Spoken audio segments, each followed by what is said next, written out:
Améliorer la mobilité de chacun, un enjeu au cœur des préoccupations. Automobilistes, piétons, cyclistes doivent coexister au sein d'un espace public commun devenu encombré et dangereux par endroits. Plusieurs projets de réaménagement vont voir le jour durant l'année 2019. La sécurité est une volonté majeure du conseil municipal. Selon David Nicolas, chacun, qu'on soit piéton, cycliste ou automobiliste, doit pouvoir se déplacer en toute sécurité en ville. Les différents travaux d'urbanisme, mis en œuvre jusqu'à maintenant, contribuent à améliorer la mobilité. Je pense notamment au quartier Saint-Exupéry, qui était vétuste au fil des années et où nous avons entièrement repensé la mobilité. Les travaux du boulevard Pasteur, actuellement en phase de finalisation, participent aussi à mettre à l'abri les piétons, les cyclistes, les usagers des bus et les automobilistes qui empruntent au quotidien cette rue grâce à la création de pistes et de voies propres.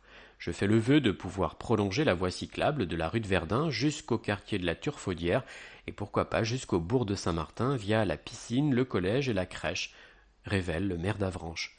Relier les deux communes par une voie douce est tout à fait possible techniquement, ce serait en plus un beau symbole de leur rapprochement. Place Pattonne, accessibilité des voiries. Comme pour les rues du Général de Gaulle et de la Constitution, l'accessibilité aux personnes en situation de handicap va être mise en conformité place Pattonne. D'ici la fin de l'année, des bandes de guidage pour les personnes déficientes visuellement et des potelets pour empêcher les stationnements intempestifs aux abords des passages piétons vont être installés. Les études et réalisations expérimentales se multiplient. La rue du docteur Eugène Béchet connaît un flux routier important lié aux infrastructures qui s'y trouvent. La gendarmerie, la maison de retraite, l'hôpital de jour, l'école primaire Saint-Joseph. La ville réfléchit à des solutions d'aménagement pour réduire la vitesse et améliorer le stationnement.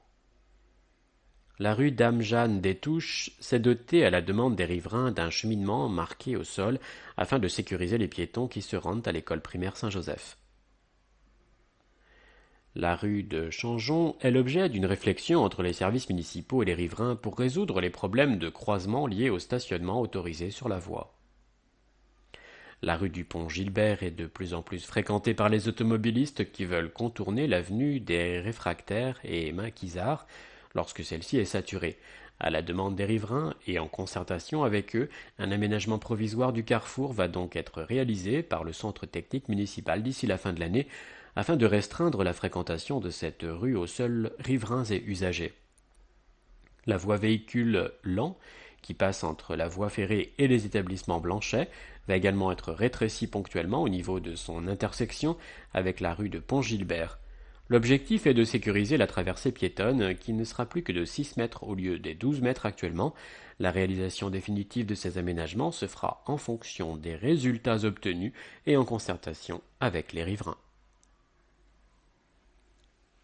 Focus Place Carnot, le grand potentiel urbanistique de la ville. Une consultation auprès de plusieurs cabinets d'études vient d'être lancée par la municipalité. Objectif, repenser l'aménagement de cette place aux multiples facettes.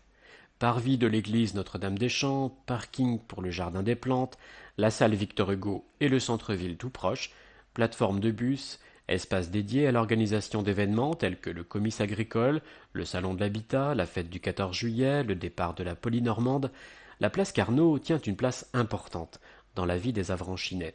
Cet ancien champ de foire a été embelli en 1840 et n'a pas connu de changement majeur depuis. Notre souhait, c'est d'en faire un lieu plus convivial, où l'automobile n'occupera pas une place dominante, nous explique David Nicolas. C'est un pari difficile car la place se situe au carrefour de 8 rues et qu'elle doit conserver ses vocations initiales, notamment de stationnement. L'enjeu est d'en faire un espace urbain modulable pour en tirer le meilleur. La ville retiendra un cabinet d'études qui devra réussir à rendre cette place utile et agréable. Affaire à suivre. Le point sur les travaux. École André Parisi, un utile coup de jeune. Cet été, de nombreux travaux de menuiserie, plomberie, électricité, peinture et sécurité ont été effectués par le centre technique municipal à l'école André Parisi. 2 classes ont retrouvé un sol, des fenêtres et des murs neufs. Une 3e classe a été repeinte ainsi que le couloir et les sanitaires. Les toilettes de la maternelle ont été agrandies et rénovées, une nouvelle chaudière a été installée dans la cantine et l'ensemble des classes du bâtiment principal a été câblé au réseau informatique. Aux abords, 100 places de parking ont aussi été créées, des trottoirs ont été rénovés, les grilles et le portail ont été remplacés et peints, un visiophone à l'entrée de l'école a été posé. Au total, ce sont 58 000 € et des centaines d'heures de travail pour les agents du centre technique municipal qui ont été investis cette année pour entretenir et moderniser l'ensemble des écoles primaires et maternelles d'Avranches. Le jardin collectif de la rue d'Orléans, c'est parti. Le petit square au carrefour des rues des Chapeliers et d'Orléans nécessitait quelques travaux de rénovation. Sous l'impulsion de l'association Quartier Latin, le centre technique municipal aménage, depuis la mi-septembre, un jardin collectif et récréatif qui sera ouvert à tous. Rendez-vous avant la fin de l'année pour son inauguration.